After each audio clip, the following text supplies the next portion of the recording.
Hi everyone, welcome back to the Watch Insider. My name is Brian. I am joined by Tim Masso. And thank you guys for logging on. We are both fresh back from SIHH now. You've probably, I'm sure, done a complete, brain dump on all of these guys and everything you saw. It's about 20 degrees colder here than it is in Geneva. I wish I were back in the tropics of the Alps. We have an incredible array of watches tonight. Yeah, so we've got a really cool lineup of watches here on the table that we're going to talk about a little bit later in the show. The first, part of the show, I just wanted to go over maybe like my 3 SIHH picks. That may or may not gotten, all the coverage that they deserve, but 3 of my favorite watches from the show. The first one that we're going to start with is the Hermes Twin Moon Watch. And here we have a photo right here. So they came out with a watch, 2 different dial configurations, both watches, 100-piece limited editions. The one on the right, meteorite dial. The one on the left, aventurine dial. And you've got here the time displayed with the date. And what's really unique about this watch is that the 2 subdials, The dials themselves. The 2 subdials move around the dial in accordance to the changing of the moon. So I thought that it was a really cool use of this movement, beautiful execution, and just, a really nice usage of maitre d'arts. And I just thought Hermes knocked it out of the park with this watch. A few things before we cut away from the full screen. We go back to that for a second. By the way, guys, I'm going to give you a watch tonight, so we've got that on the boil too. Take a quick look We're giving at a watch the moon. tonight? Oh yeah, we are. We're giving away a Breitling Colt Sky Racer. So you can see the moon phase. They're both made of mother of pearl, but if you look at the one at the top of the dial, you can actually see the image of Pegasus, and that's translated from a separate artistic work that served as the image basis. Now, the dials themselves move around, and they actually eclipse the moon, and the module was designed by Chronode and Jean-Francois Mojan, so the folks behind Opus Watches and the Sidereal Scafusa at IWC actually designed the module for this one, 43 millimeters in white gold. It's a lovely piece, but you really have to see it in motion because some of the dynamism is lost in the photo. Yeah, and the watch comes in about 43 millimeters. It's a little bit thick, so it's definitely a bigger watch. And I think that this, to give them credit, I think that the Hodinkee collaboration actually was probably a really nicely executed watch and did a lot for Hermes because it spoke to a different client than Hermes has generally spoken to. And I think that, most people would say... And by that you mean a guy.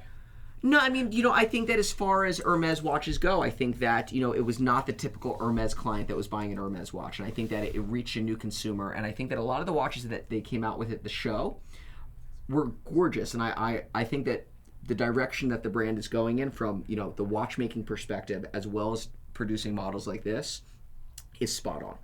The hidden gem of the Hermes collection was the Arceau 78. Check it out. If you can stomach quartz, and you better because I'm giving you one tonight, that's definitely the highlight. It's a watch you can actually buy, whereas the Heure de la Lune is a little bit more prohibitive. And of those 2, my particular pick, I'm a sucker for meteorite, was the meteorite dial piece. I know the aventurine dial got probably a little bit more press, and I think that...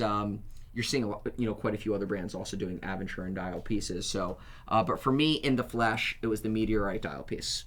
Yeah, I'm going to beg to differ. I actually like the aventurine. I thought it had a little bit more depth to it. There's a gloss and a luster to that kind of goldstone. I personally appreciate that. But I'll say you can't go wrong with either version. They're both tough things, and they're based on the H1837 movement, so it's a tank-tough tractor movement under that thing. No finicky high horology. Friends from around the world. Yeah, I can see Peter M. joining us. Hugh Chang Wang joining from California, and I can see we've got Bear Clooney Watches. He's a fan of the Hermes. Rick TikTok joining from Scotland. Marco, a regular in our box. Carlos Ortiz from Guadalajara, Mexico. C. Bigby, hey guys, hey C. And CQ Gottlieb in the box tonight. By the way, he is a representative of our sales floor. He can give you availability and pricing on anything you see here and everything you don't. Oh, and a quick shout out because I saw him today, and I just found out he actually watches the show, which is pretty cool. Shout out to my orthopedic, Dr. Rubenstein, who is the best in Philadelphia. Keeping my man together. All right, friends joining in from far flung. We are giving away a watch tonight, but we're saving it till the end, so you gotta stay tuned. So we have one question that I want to come back definitely. to because, why the hell not? Let's talk about it. Robert Dixon asked thoughts on the Code 1159. So we'll come back to that a little bit later. I think it's gonna, probably be a slightly bigger topic. But I want to keep moving through the SIHH picks. So The second pick is the Ulysse Nardin, the new Freak. And like, I love this watch. Like, I mean, if you would have asked me years ago, like, what was a watch that UN should have came out with? For years, I've been saying a better price point Freak, because it's easily recognizable from a distance. I'd say it's probably one of their most, call it, prestigious lines or recognized watches. Having the crown on there, I think, actually, makes it somewhat a little bit easier to use. And the price point now just being above 20,000, while still expensive on a relative basis, is a lot easier for watch collectors to get into. And I just thought, like, the different variations from the black coated titanium to the forged carbon, like, everything was moving in the right direction. I think the only thing that I would have liked to have seen on the watch, and again, I'm sure it's going to be down the line, would be a screw down crown and a rubber strap. Well, this is by far the most water-resistant Freak ever, considering everything up to 2013 was 0 meters, and then you got a spindly 20 to 30. Now this is 50. This is almost a swimmable watch. I will say, I felt this was a little bit of a sellout, and although it's an accessible Freak and it does give you the, I suppose, the talking point, the baguette movement and the carousel, I do feel like this was almost taking the easy way out. I thought last year's Freak Out was probably as low as the Freak should have gone price point wise, but you can't argue with $21,000. If you want to get a new Freak with a warranty and an automatic, remember, no such thing existed before last year, it's not a bad option on that front. Yeah, I mean, again, I think that at the end of the day, regardless of the mechanics, I think that the pure, from a pure aesthetic point of view, like it sends the message of the Freak. Like, you see that watch, it's a UN, it's a Freak. And I think if you see another Freak on somebody else's wrist, I don't think that the level of difference is conveyed relative to the price. Now, I think the guy who doesn't maybe know what a Freak is going to say, oh yeah, that's a Freak. I do think, though, that they were aiming for a price point. I would say that the $21,000 one makes sense, but the one that's $24,000 in carbon, and especially the one that's $30,000 in gold, once you start hitting those price points, you're almost talking about getting a real Freak. At that point, you can start talking about getting the Freak Out used, or maybe even precious metal. It's not bad. It's going to help them hit their volumes. Yeah, and I think the watch will do well in the secondary, because I think that regardless of the price, they're not going to come out with hopefully that many of them. It's going to be at a certain base level price. The watch is just going to hold its price. And, like, you know what? Like, it's a watch I would wear, and if somebody else wearing a Freak ever came up to me and said, like, you're not wearing a real Freak, I'd be like, what the hell are you talking about? I don't think he would. I do. Except think for you would. You would look at me and be like, what is that? I would think it, but I would say it with my eyes. That's the difference. You have to be able to say the really nasty things with an expression. But I will say this: Patrick Hoffman, who runs our Swiss office, he was the president of UN North America, and later he was the chief of the whole company. He saw the new Freak X. He was not thrilled with it. So that's 2 against 1.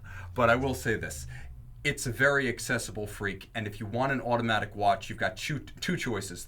You've got the Freak Vision, and you've got that, and that's basically the only one that's priced under $100,000. So it does give you a lot of automatic Freak for your money. I do think $21,000 and titanium is the point where it makes sense. Yeah. Okay, so third watch on the list, got to go with an FP Journe, but probably not the FP Journe that everybody's thinking of, is the new DLC coated titanium Elegante with the orange strap. So, like, this is a watch that I honestly can't wait to own. So I actually would probably prefer a round version of this watch and maybe a little bit smaller, but then again, you can't always get what you want. But I love the color combination here. I love the DLC coating on the titanium. I love the bright luminescence of the dial. I just think that this is a really cool watch to get. For the price point, if you're okay with a quartz movement, and it's still like a complicated quartz as far as quartz goes in terms of how the watch will stop and then pick up the time, due to the motion. But overall, I love the aesthetics. I thought it was a really cool direction for the watch to go. I think it was definitely unexpected, and I like how they're really positioning this watch to have all different colored straps. I thought that was a really cool idea. We agree on something. I do like this color combo. This is a good-looking watch, and it's an underrated watch. It's an underrated model family in general. As long as they hold the line on price with these and, keep it solidly in that $15,000 and under price range, this is one of the best quartz watches you can buy, and I will say, unqualified, one of the best values in luxury watchmaking. Yeah. So awesome watch. These are my 3 picks from the show. I'm sure I could get into a million other of the call it like what will be commercial successes, but I thought that these would be some cool watches that maybe a lot of the viewers hadn't gotten a chance to see. Alex Chu weathering the polar vortex in Canada, negative 40 degrees. You know what? That's like my college years in the White Mountains in New Hampshire. We'd get all sorts of reports from the weather station on Mount Washington. They're like, yeah, the wind chill is negative 70. And be like, we know. So that's tough, guys. Keep the faith out there, and by all means, make sure your quartz is thermocompensated. Speaking of which, I'm giving away a thermocompensated quartz watch at the end of the show. You gotta stay tuned. Let's talk about the table. Yes. So, and then real quick, as always, guys, feel free, ask any questions. This is a live show that runs off of your questions and, creating good dialogue and discussion. So I'm going to get us started off, and I will start with a watch that I think I may have brought on the show before, but it was sealed when we brought it on. So I figured it has since made its way lovingly back to us, but it is now unsealed so people can get a good look at it. Here we have a 5565 in stainless steel. So innovating tonight, guys. We finally got the polishing cloth. Got a polishing cloth. So this is a stainless steel Calatrava 36 millimeter sector dial. It was produced as a limited edition for the launch of the Geneva boutique. And to me, it is one of the coolest Calatravas that have ever been made. I love the watch. I love the proportions. For me, a 36 millimeter fits really well. I like the sector dial. I like that it's steel. It's almost like a beater Calatrava. And it just checks all the boxes for me. I mean, it's as if like they designed a watch in my own mind. It is a gorgeous thing, and it's perfect because they managed to achieve so much with so little. The dial is just grayscale, but if you look at the differential finish as well as the differential thickness of the coatings, the applique indices and the Arabic numerals, this thing absolutely pops. And check it out, both syringe hands and a loomed dial. So this is a surprisingly versatile 36 millimeter steel piece. You can see the image of the Patek boutique on the back. It's located in the old city in Geneva, and it's a wonderful trip. You go up to the 6th floor, that's where they have the crazy stuff. But this, a 300-piece limited series to celebrate the opening of the Patek boutique, is a much sought non-sports watch steel Patek. Think about it. You don't find too many of those, and it's an absolutely sexy watch. It's also the inspiration for a subsequent model that we have on the table tonight. So here we have and we can hold them up side by side, a Jaeger-Lecoultre Master Control with the sector dial. So, a couple of differences is, number one, you've got a manual wind movement in the 5565, automatic movement with a date in the Master Control. It's almost, the sector dials are pretty much flipped. You've got, the gray scale, around the perimeter on the Jaeger versus in the, the center of the dial on the Patek. A couple of other differences, obviously, are you've got the 2, 4, 10, and 8 on the Patek. Syringe hands are similar, but, one of the nuances that, I like, I happen to like the Patek a lot better. But one of the nuances that I really like about the Patek happens to be the super luminova on the hands. I think just having those luminescent hands gives the watch that slightly little uptick in sportiness that I really like, and obviously will add to the legibility at night. I'll also add that the JLC, though it doesn't register terribly well on camera, is a little bit more ambitious in its use of color. There are a few well-chosen cyan blue accents on that dial, and I feel like the difference between the center disc and the hour track is a little bit better defined. Also, if you look at the date, and that is going to be the decision point, guys. Do you like a date? Do you not like a date? Some folks swear off them, some swear by them, but the JLC perhaps a somewhat more wearable watch, and the price point between these, the delta is absolutely huge, so it's not like they're competing with each other. And if you look at the case back of the JLC, the Patek features a commemorative case back. The JLC does let you see the movement, and it's a wonderful everyday wearing watch, automatic with a date, compared to perhaps the ultimate dress watch in the Patek Philippe. I see them doing different things, and to come to JLC's defense, this watch is not based on any wristwatch. It's actually based on an old pocket watch in the JLC Company Museum. So they do come from similar places, the past. They're just not derivative of each other. Yeah, no, and you know what? I think that it's, I don't think it's necessarily a one is better than the other. I think it's there's different nuances that, that one person may like one more than the other. Like, for example, like I like having more Arabic numerals. I like having the luminescent hands. I like that it doesn't have the date. I mean, do I wish that the 5565 was automatic? Of course I do. I mean, I'm not a big fan overall of manual wine watches. But again, there's plenty of consumers that probably like the Jaeger-Lecoultre, the value for the watch, the fact that it has a date, the sapphire crystal case back, that it's automatic, the see-through syringe hand. So a lot of pros to each. Big price difference though, obviously. I mean, again, the Patek is definitely a collector's piece, which is trading for tens of thousands of dollars more than the Jaeger. Whereas the JLC is a watch you can still buy new. Correct. So, very different, but I thought it would be cool to bring the watches on the show. Yeah, nice to compare them side by side. There's a big difference in size in person. One's a 36, one's a 39, so between that and a date, I think those will be the decision points, even for folks who can afford both. Yep. Friends joining in. I can see Black Diamond asking who won the giveaway. You're going to find out. It might be you. Juan Arango joining in. Remix, JLC for the win. KPI, Give Me a Reverso, and Richard Baez joining from New York City. Eric Nielsen, a fan of the JLC. Welcome, guys. Okay, and keep sounding off. Tell me where you're from. Juan almost from Chicago, -52. Ooh, that is some stiff stuff. That is like spit in the air and it shatters on the ground. I know that feeling. New Hampshire. All right, guys. CQ is in the chat box. He has pricing for these if you wonder. Awesome. Okay, cool. So next watch that we have on the table is we believe it's just a one-of-a-kind piece. A galley micro rotor with a coppery salmon type dial. So I'm sure the viewers on the show that are, repeat viewers know that I'm a sucker for, salmon dial pieces. So I thought that this was a really cool, unique watch. It's got just number 1 emblazoned on the back, which leads me to believe that this is, a one-of-a-kind piece.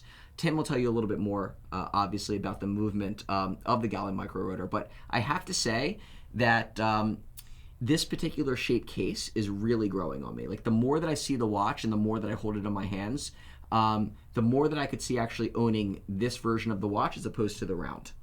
Okay, so this is the backside, which is generic to the Gallet micro rotor, whether you're getting the Gallet case or the Gallet square here. I want to talk a little bit about the style of this one, because this has the smooth pebble appearance of the Gallet, but it's more of a squared off cushion style case, evocative of like the first third of the 20th century. Now the quality of the dial is actually something that Laurent Ferrier iterates across its dial variants, not the color, which is salmon and copper, but the vertical striation. When you see opaline dials described by Vacheron and Patek, they mean a non-directional, non-grained matte finish.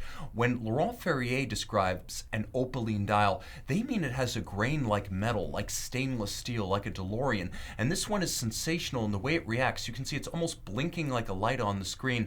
And all of the applique indices are white gold, along with the hands at center. Also note the difference in the way the light plays across the snailed register at 6 and that satin finish dial. It is just sensational. That said, most are going to be fans of the reverse side. Can we get real close, guys? You can see this is the FBN 229. It uses a ratchet-based automatic system, so a jeweled staff and a ratchet, you cannot hear or feel the system winding.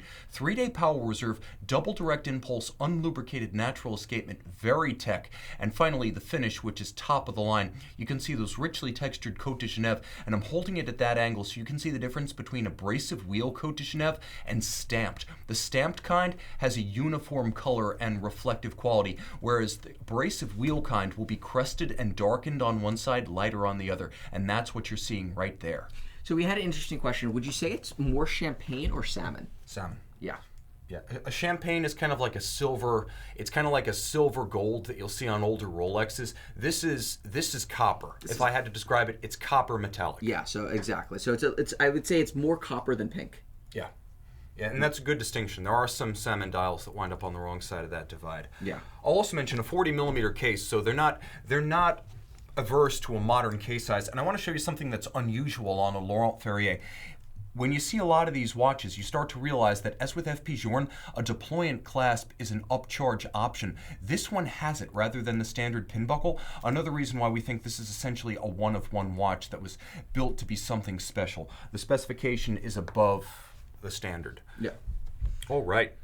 Okay, let's see what else we have. Alrighty, so Blue shirt, not a salmon dial fan. He likes his salmon smoked on a bagel with cream cheese. New York, Philadelphia, we understand. We do understand. Okay. Okay, let's keep going. So let's do the 5030G. So keeping it up with, slightly off the beaten path case shapes. Here we have a 5030G gondola from Patek Philippe. So this is an older discontinued reference. What drew me to the watch itself was the tonneau shape, but that the watch actually seems, slightly large for the time period, if that makes any semblance of sense, but really was the overly large Arabic numerals. I just thought that the overall execution of this watch with the brush dial was done just, very nicely. And I think that it's references like this that Patek had produced in the past that very much go overlooked today, but are available at competitive prices. And I think that like if you're looking for a Patek Philippe with a date that that's slightly on the larger slide, that's not the traditional round watch, like 5030s are a prime example or a target where you can get a really good buy. And I think it's fun to take a look back. Like you said, it was a large watch for the time, 34 millimeters from 9 to 3. The qualities that really strike me with this watch, not just the fact that they're Arabic numerals, but that they're all polished applique in white gold, and that the hands at center are actually of a brigade style and matching white gold. You have a dimple style minutes and seconds track outboard, and my personal favorite, this is an anachronism from 1990s, early 90s Patek Philippe, the hallmarks in the flanks of the case. You'll see that on early 3970s too, and that's a wonderful throwback to the modern era of caseback hallmarks and hallmarks between the lugs. That was back when they stamped it right on the side of the visible portion of the watch. I love that. Yeah, so really nice watch. And let me throw it on the wrist real quick just so that you can... what size would you say this is? 34 millimeters across. So, but it fits a lot larger. Like this to me, visually and as far as the fit goes, does not fit like a 34 millimeter I would watch. say it wears like a 40 millimeter round watch. Correct. Yeah. So when you see this thing on the wrist, and that's one of the things that I think you really got to see it in the flesh to have that kind of understanding, is that this fits almost like a 40 millimeter round watch. But when you use just the one measurement, it really doesn't convey the overall feel of the piece. Non-round watches are always idiosyncratic in the way they wear, and none more so awesome. Transitional line than the JLC Reverso. These truly have to be tried on the wrist before you can make the choice. I mean, this is awesome. He just sold the watch to himself. Congrats, that happens guys. all the time as I go. It's like cathartic going through this and looking at all the watches and trying to pick out what should be on the the show. audience should get a commission on that. They should get a commission on that. All right, so we're looking at the... Had to bring a Jaeger-Lecoultre for you. And I appreciate that. A rarity, launched in 1998. This was actually the Reverso calendar, and it harks way back to the old caliber 412s of the pre-war, the interwar era, where you had the early JLC calendar wristwatches. This one featuring like that historic reference, a day and a date with a radial central display for the date that's coaxial with the hands at center.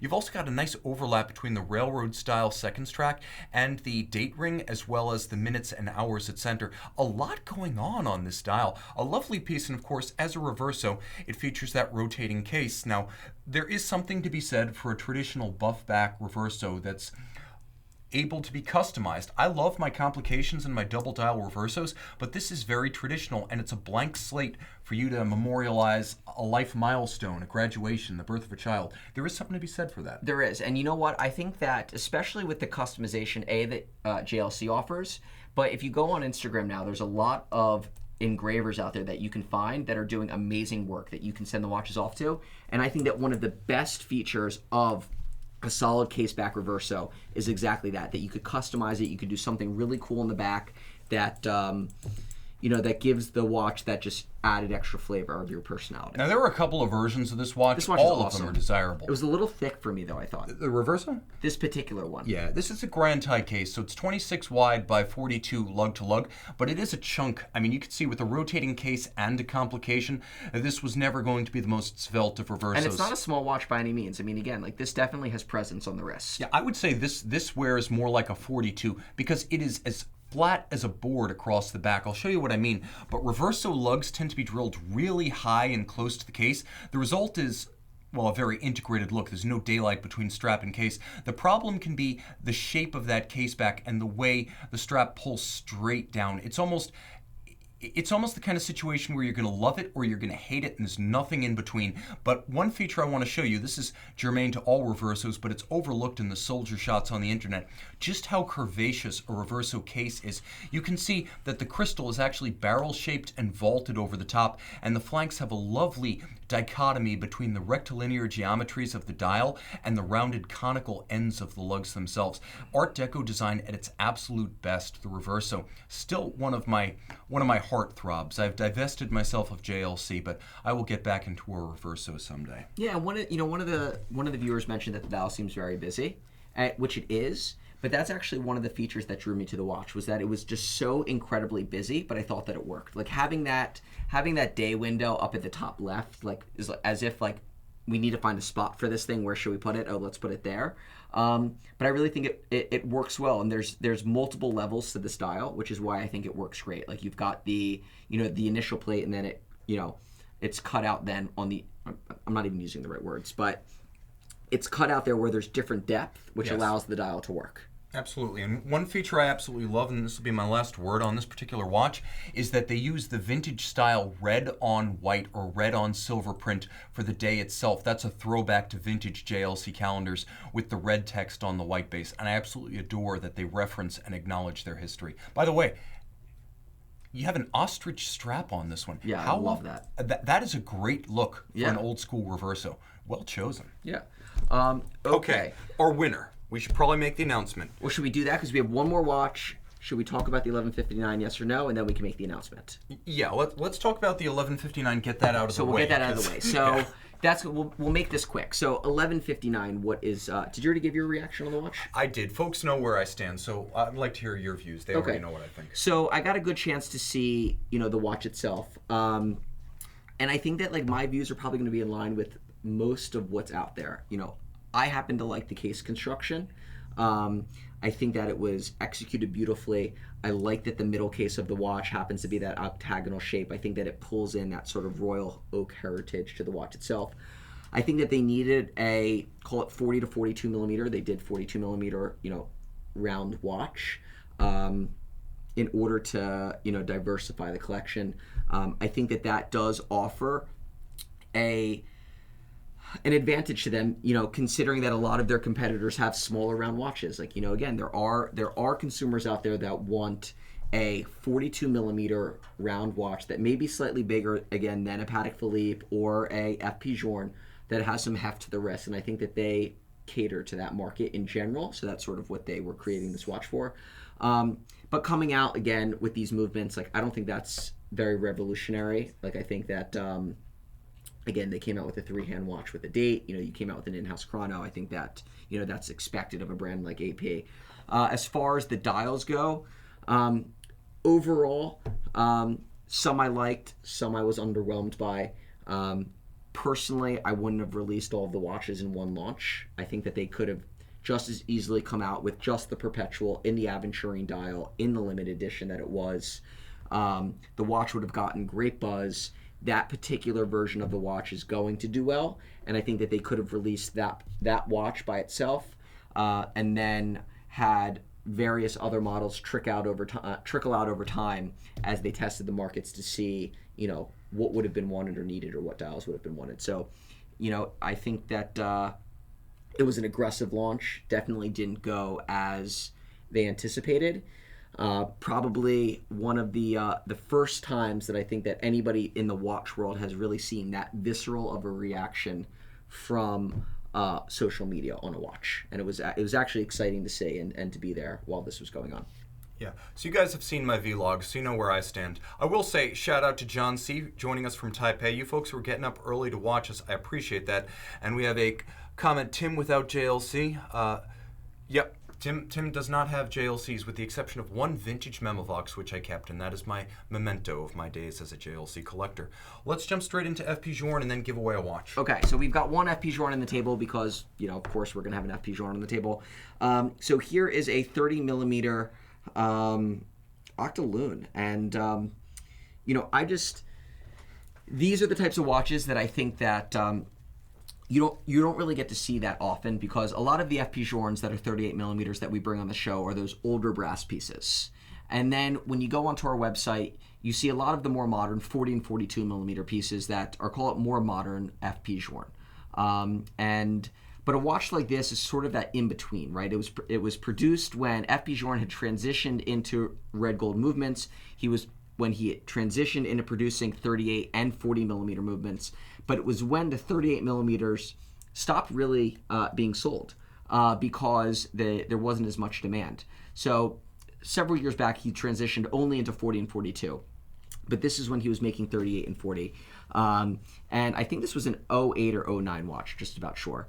It's not going to say on the case. Well, no, but I can tell by the hallmarks. I vaguely remember the warranty being 08 or 09. But, I think that there's still, as the popularity for the brand has grown, and as the focus on his older pieces has also grown, I think that there's also going to be there's an allure to these 38 millimeter pieces now that you can't get them anymore, but also that it was a great size. And I think that as new people come to the brand that was slightly used to these older pieces that may not want a brass movement piece or pay up for a brass movement piece, these offer a contemporary look with a slightly more vintage FP Journe size. I'll also say some FP Journe models are hotter than others, and if you want to get yourself into something like a 5-day Power Reserve Octaloon, it is a buyer's market in that respect, so this is a great way to get into Journe. I'll also mention, I was talking about case hallmarks. You can see the maker's marks of Eleanor, the old French case factory outside of Paris, where FP Journe's pocket watch cases as well as his initial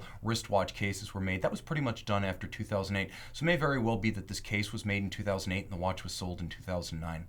And by the way, I do feel that there's been a change in the color and intensity of FP Journe rose gold cases over the years. I don't know if it's translating on camera, but the red gold of the movement, which almost always matches the cases today, it's darker than the rose gold of the case in this particular instance, and it's an interesting way to kind of chart the changes to see that distinction between case and movement red gold.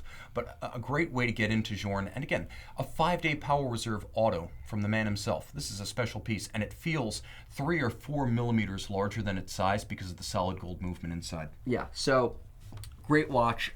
I'm a sucker for the 38 millimeters, and I just think that you see so few of these 38s available on the market anymore, just because if you were buying this watch when the 38 and the 40 were out, like, you specifically knew that you wanted the 38. So very cool watch. That's everything that we have on the table. We have a giveaway tonight, which is probably why we have 412 viewers. All right.